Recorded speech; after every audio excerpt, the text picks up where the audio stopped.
si je dis je suis né en 1965, ce qui est vrai, je sous-entends en 1965 après Jésus-Christ. Et si ça m'embarrasse de dire après Jésus-Christ, je dis de notre ère. Mais c'est tout aussi embarrassant finalement. Parce que qui est ce nous? C'est un nous chrétien, en tant que l'ère chrétienne se serait imposée au monde. En tout cas, c'est de ça dont on doit parler, hein. C'est-à-dire cette manière qu'a eu le christianisme de coloniser le temps. Le temps chrétien est un temps orienté. Il commence avec la naissance du Christ, mais ce qui lui donne son sens, entendez, sa direction et son espérance, c'est la crucifixion. C'est elle qui fait date dans une histoire chrétienne. Quelle date? C'est difficile à calculer. L'événement doit se situer entre 27 et 33 de notre ère. Or, toute date de fondation, depuis la création de Rome jusqu'à l'Hégire, est aussi une manière de localiser un récit, de dire « ça a eu lieu ici et depuis, ça continue ». Faire date, c'est loger une intrigue dans un espace. C'est lui trouver au fond un lieu pour que ça se raconte, pour qu'on s'en souvienne, et pour qu'on revienne dans ce lieu et qu'on commémore l'événement qui a eu lieu. Voilà. Donc ça, c'est évidemment, ça porte un nom dans le christianisme, et pas seulement, évidemment, dans l'islam, dans le judaïsme, c'est Jérusalem.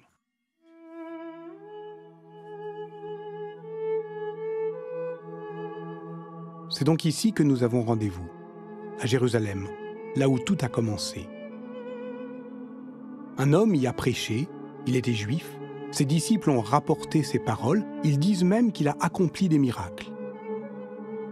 Il a été crucifié sous Ponce Pilate. Voici ce que dit le catéchisme.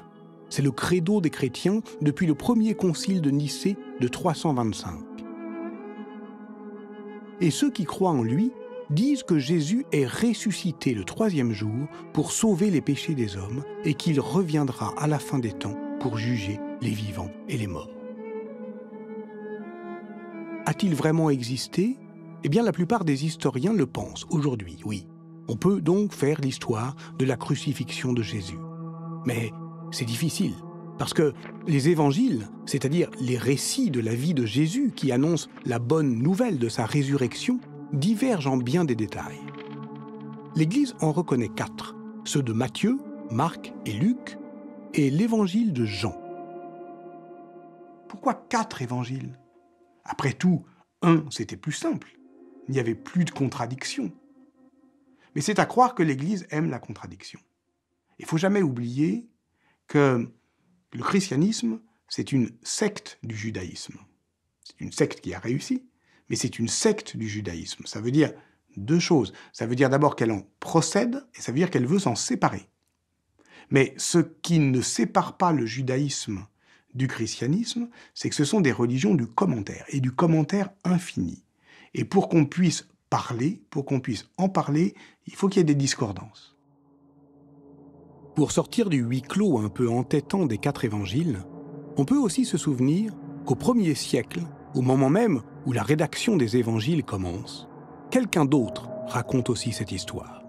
C'est un juif dont le nom est Flavius Joseph. Le grand spécialiste de son œuvre est un historien dominicain enseignant à l'école biblique de Jérusalem, Étienne Naudet. Alors Flavius Joseph était un prêtre de Jérusalem, né en 37 et mort entre 95 et 100, on ne sait pas exactement. Donc natif de Jérusalem, fort cultivé, un peu vaniteux, puisqu'il a une façon de raconter sa vie qui est un peu gonflée. Enfin, et alors c'est le seul historien juif donnant la priorité aux faits et non pas aux interprétations. Parce que la Bible, Nouveau Testament compris, mélange toujours des faits qui ont eu lieu et puis le sens, c'est-à-dire comment est-ce qu'on lit Dieu à travers ces faits. Et Joseph a la plus grande méfiance de ce genre d'approximation, donc il veut toujours être très rationnel. Flavius Joseph, qui est l'auteur d'un livre important qui s'appelle « La guerre des Juifs », restitue l'événement Jésus dans une chronologie romaine. Il le ramène à sa juste proportion aussi d'un fait divers de la grande histoire de l'Empire romain. Regardons la carte. Nous sommes bien sur la frontière orientale du monde romain. La Judée est alors une sous-province de la Syrie, administrée par un pouvoir que l'on pourrait volontiers dire aujourd'hui colonial. Les Romains s'appuient sur une royauté juive fantoche, celle d'Hérode le Grand, dont la capitale est à Césarée, sur le littoral. Jérusalem est donc une ville dominée et diminuée. Loin des grands flux économiques, elle est proprement marginalisée.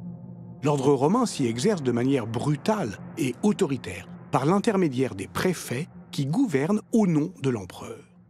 Ponce Pilate est préfet de Judée de 26 à 36. On le connaît par une inscription trouvée à Césarée. Elle était probablement placée sur un édifice dédié à l'empereur Tibère et on y déchiffre son nom, Pilate, préfet de Judée. C'est donc lui le pivot historique de cette histoire, celui qui nous permet de l'ancrer dans une chronologie. Or, cette chronologie est celle du mouvement contestataire juif. Car ces révoltes sont liées à ce qu'on appelle le messianisme, c'est-à-dire l'attente d'un sauveur qui sera aussi le restaurateur d'une royauté authentiquement juive. Et c'est de ce mouvement politique dont parle Flavius Joseph. Dans sa première version grecque de la guerre des Juifs, avant une censure officielle par l'empereur, il donne quelques notices sur des personnages du Nouveau Testament, parmi lesquels un certain thaumaturge, donc qui faisait des guérisons et qui avait une haute stature, avec tout un peuple autour de lui. Et il avait en particulier 150 serviteurs qui voulaient qu'ils descendent sur Jérusalem et qui s'emparent du pouvoir, enfin, en tout cas qui chassent les Romains, en massacrant Pilate éventuellement. On connaît la suite. Jésus n'a pas massacré Pilate. Il a été jugé et condamné à mourir sur la croix. Or, le choix même de ce supplice trahit la dimension politique de l'affaire. C'est bien comme rebelle que Jésus est mis à mort.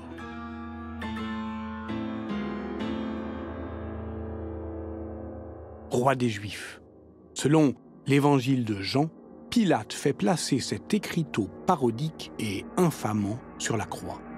Voici pourquoi les peintres figurent parfois au-dessus de la tête du crucifié l'acronyme INRI, en latin Iesus Nazarenus Rex Iudeorum, c'est-à-dire Jésus le Nazaréen, roi des Juifs. En 1968, les archéologues ont retrouvé dans une urne funéraire de la banlieue de Jérusalem le talon d'un certain Yohanan, crucifié présumé du 1er siècle de notre ère. La place du clou permet de préciser la position des jambes, non pas côte à côte, mais de part et d'autre de la croix. Fichés dans les poignets, d'autres clous permettent, avec un système de ligature, d'alléger un peu le poids du corps. Tout est fait pour ménager une mort lente et atroce, le supplicié étouffant peu à peu son agonie exposée comme un spectacle public. On crucifie les rebelles, on crucifie les esclaves, Spartacus, on crucifie les voleurs, on crucifie tous ceux qui n'ont pas le droit d'être décapités. Donc c'est infamant. Et donc faire de ce signe, la croix, le ralliement d'une croyance, le christianisme, c'est quelque chose qui est très scandaleux et qui est considéré comme scandaleux, presque ridicule d'ailleurs, par ceux que les missionnaires veulent convaincre et convertir. C'est ce symbole pourtant qui s'impose par la suite comme le signe de ralliement de tous les chrétiens. Lorsque se développe l'image du Christ en croix, autour de l'an 1000, c'est un Christ de gloire qui est représenté, impassible. Puis, peu à peu, la scène se peuple de ces personnages et de ces symboles décrits par les évangélistes. Au XIIe siècle, la tête du Christ tombe sur le côté, son corps s'affaisse et c'est le pathétique qui est visé. Jésus est alors représenté comme un homme souffrant, auquel peuvent s'identifier les chrétiens qui commémorent tous les dimanches sa mort et sa résurrection. Mais si la crucifixion s'inscrit dans le temps liturgique, reste à résoudre une énigme historique, celle de sa date exacte. Quand a été crucifié Jésus? On sait que ça s'est passé sous Ponce Pilate, donc entre 26 et 36. Jean indique que la crucifixion a eu lieu le 14 du mois de Nissan, le premier mois du calendrier juif. On a donc 11 dates possibles. Mais Marc et Jean s'accordent pour dire que Jésus est mort un vendredi. L'astronomie permet de calculer que, durant la décennie du mandat de Pilate, le 14 Nissan tombe un vendredi à 4 reprises, 27, 30, 33, 34. 27 est trop précoce, Jean-Baptiste n'a pas encore commencé sa prédication. 34 est trop tardif, Jean est déjà converti. Restent 30 et 33, entre lesquels les spécialistes hésitent. Il y a un petit indice que ce serait plutôt 33 que 30, parce qu'on a montré, les astronomes futés, que le soir de ce jour-là, il y a eu une éclipse partielle de lune ce soir-là, après le coucher du soleil, visible de Jérusalem pendant une quarantaine de minutes. Or, il existe dans l'Ancien Testament une prophétie, celle de Joël, qui affirme « Le soleil se changera en ténèbres et la lune en sang avant que vienne le jour du Seigneur ». L'éclipse de lune est donc un argument pour 33, puisque les évangiles cherchent moins à raconter des événements qu'à faire croire que ceux-ci avaient déjà été prophétisés dans la Bible. Donc, la crucifixion aurait eu lieu le vendredi 3 avril 33. Mais dire cela, c'est s'exprimer dans un calendrier qui n'existe pas encore. Disons alors que nous sommes pour les Romains en 786 et pour les Juifs en 3793. C'est-à-dire, dans tous les cas, à une date où l'événement passe relativement inaperçu. Car ce n'est que bien plus tard, au IIe et IIIe siècle, que la secte chrétienne se développe et essaime hors de Judée.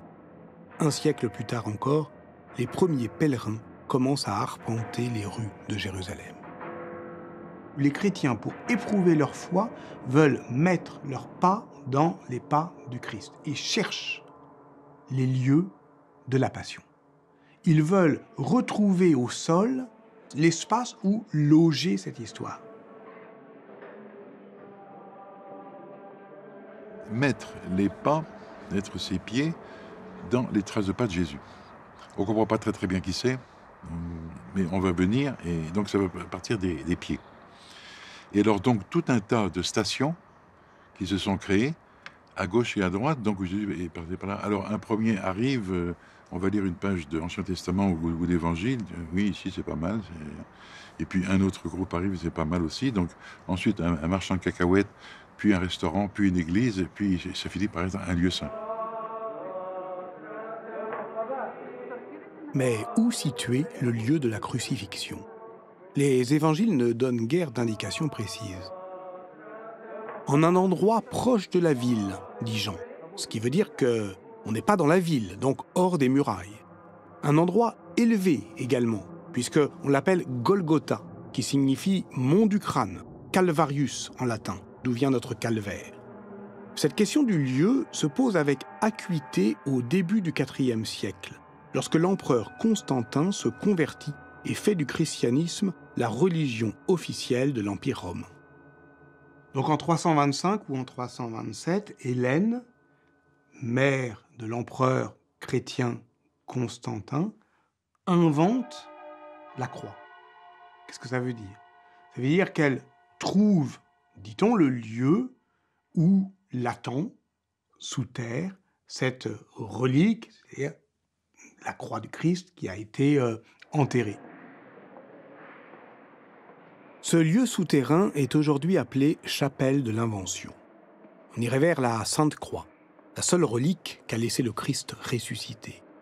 Mais il ne représente qu'une petite partie de ce complexe monumental qu'on appelle le Saint-Sépulcre.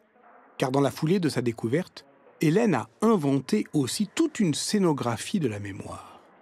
À quelques dizaines de mètres de l'endroit où elle trouve la croix, elle identifie l'emplacement du Golgotha, puis celui du tombeau du Christ, le sépulcre proprement dit, simple grotte creusée dans une ancienne carrière. remaniée et reconstruite à de nombreuses reprises, l'Église actuelle enchâsse complètement ces différents lieux saints comme dans un coffrage. On monte maintenant au Golgotha par un escalier qui ouvre sur une double chapelle, moitié araménienne de rite latin, moitié orthodoxe de rite grec, puisque depuis le XVIe siècle, ce sont les différentes communautés orientales qui se partagent l'administration des lieux saints. Dans la chapelle orthodoxe, les pèlerins se recueillent sur le trou où a été plantée la croix elle-même. Ils reproduisent alors des gestes attestés dès la fin du Moyen-Âge, où l'on cherchait à glisser sa main ou poser sa tête dans cette empreinte, comme pour prendre physiquement la mesure des lieux de la Passion. Un peu plus loin, voici la pierre de l'onction, sur laquelle le corps du Christ a été lavé et enveloppé dans le sanctuaire. Car ce que l'on révère ici, ce sont des traces, des empreintes, des absences. Aujourd'hui, au Saint-Sépulcre, on n'y voit rien. Mais c'est pas fait pour qu'on y voit quelque chose. Ce qu'on voit, c'est au fond l'amas d'histoire. C'est la complexité d'une histoire qui est, je dirais, presque concassée, presque comprimée dans un si petit espace. Et tout cela fait une sorte d'ambiance extraordinairement confuse. Cette confusion dit l'histoire de la ville de Jérusalem. Une histoire heurtée et disputée. Une histoire de séparation également entre différentes religions et différentes confessions d'une même religion. Et parmi ces différentes confessions chrétiennes, il en est une dont le désir de rationalité s'accommode mal de cet amas inextricable et rutilant qu'est le Saint-Sépulcre.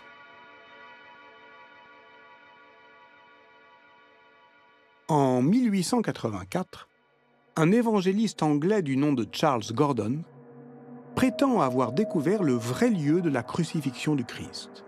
Il serait au pied d'une falaise qui a le bon goût de ressembler à un crâne et donc qui peut nous rappeler le Golgotha. Surtout, il est nettement en dehors des murailles hérodiennes que les archéologues identifient au même moment.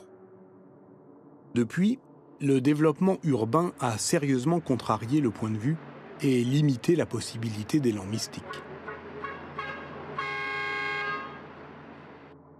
Mais il n'a pas empêché la création, non loin de là, d'un Saint-Sépulcre alternatif, adapté à une foi réformée, en recherche de vraisemblance et de recueillement.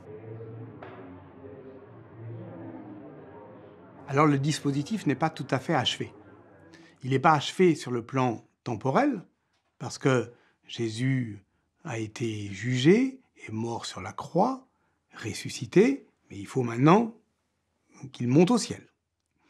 Et il n'est pas non plus achevé, ce dispositif, du point de vue spatial, parce que l'ensemble de Jérusalem n'est pas encore investi par les lieux de la vie de Jésus. Face au Saint-Sépulcre, sur le mont des Oliviers, où Jésus aurait séjourné avant son procès et sa crucifixion, Constantin a fait également construire une grande basilique, dont ne subsiste aujourd'hui qu'une chapelle construite par les Francs. Celle-ci était à ciel ouvert jusqu'à ce que Saladin ne la recouvre d'une coupole pour la convertir en mosquée. C'est la mosquée de l'Ascension, identifiant le lieu d'où Jésus a quitté la terre après sa résurrection. Encore un lieu vide, encore une empreinte, celle qu'a laissé son pied au moment de s'envoler. Depuis le mont des Oliviers, on aperçoit l'esplanade des mosquées et le dôme du rocher, où Mahomet a lui aussi laissé l'empreinte de son pied. On est face au temple disparu, devant la porte d'or qui doit s'ouvrir le jour du jugement dernier. Le temps n'est plus un éternel recommencement ou une attente du Messie, ce qui est le temps du judaïsme, qui est le temps de l'attente, le temps chrétien, il est évidemment orienté. C'est une religion qui sort de ce temps religieux cyclique. C'est une religion historique, on pourrait dire, qui est fondée sur un personnage historique que l'on peut dater. C'est en cela qu'on peut dire que le christianisme colonise le temps. L'origine, définie par l'événement Jésus, nous fait entrer dans un temps linéaire et historique. Et c'est au travers du calendrier que cette idée chrétienne s'impose au monde. Mais reste une dernière énigme à déchiffrer. Quand commence notre ère? Le jour de la crucifixion ou le jour de la naissance du Christ? Le concile de Nicée de 325 définit la croyance en la crucifixion du Christ comme la base du credo, ce que je crois.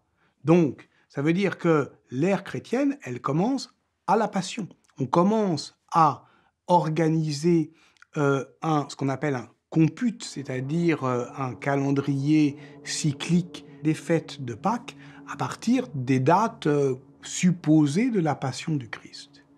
Et tout cela jusqu'à ce qu'un moine, qui s'appelait Denis le Petit, en 525, invente une autre manière de décompter le temps. Le temps commence pour lui en l'an 1, qui est celui de la naissance du Christ. Adopté par le pape, ce changement d'ère ne se généralise pas avant le Xe siècle. Et il faut attendre sans doute le XVe ou le XVIe siècle pour que l'ère de la nativité fasse irruption dans les représentations collectives et devienne un moyen courant de faire date. Donc au total, l'ère de la Passion aura duré très peu de temps, de 325 à 525, 200 ans. Mais on pourrait jouer. On peut se demander qu'est-ce qui se serait passé, comment on compterait les siècles aujourd'hui si Denis le Petit n'avait pas eu cette idée bizarre. L'ensemble donc de notre décompte s'en trouverait décalé de 33 ans. Dans le calendrier de la Passion, le XXe siècle ne commencerait ni en 1900, ni en 1914. Il se délesterait de la Première Guerre mondiale, mais n'en commencerait pas moins de manière dramatique.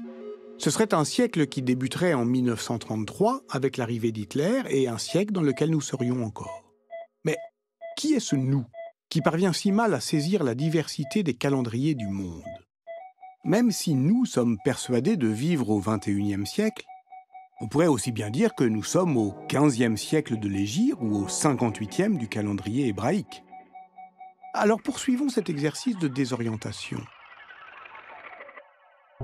Que se passe-t-il dans le monde pendant la vie du Christ? En ce temps-là parut un décret de l'empereur Auguste ordonnant de recenser toute la terre, lit-on dans l'évangile de Luc. Mais l'événement date probablement de l'an 15 de notre ère et ne concerne que la Syrie. S'il y a un empereur dans le monde capable de recenser toute la terre, ce n'est pas Auguste, mais Han Pingdin, avant-dernier représentant de la dynastie des Han antérieures. En 2 de notre ère, il recense la population de l'empire le plus peuplé du monde. Il y a 57 671 400 Chinois. D'autres religions prennent au même moment leur essor dans le monde. Les religions orientales à Rome, et notamment le culte de Mitra, d'origine perse, mais surtout le bouddhisme du grand véhicule en Inde. Autant de religions, autant de calendriers.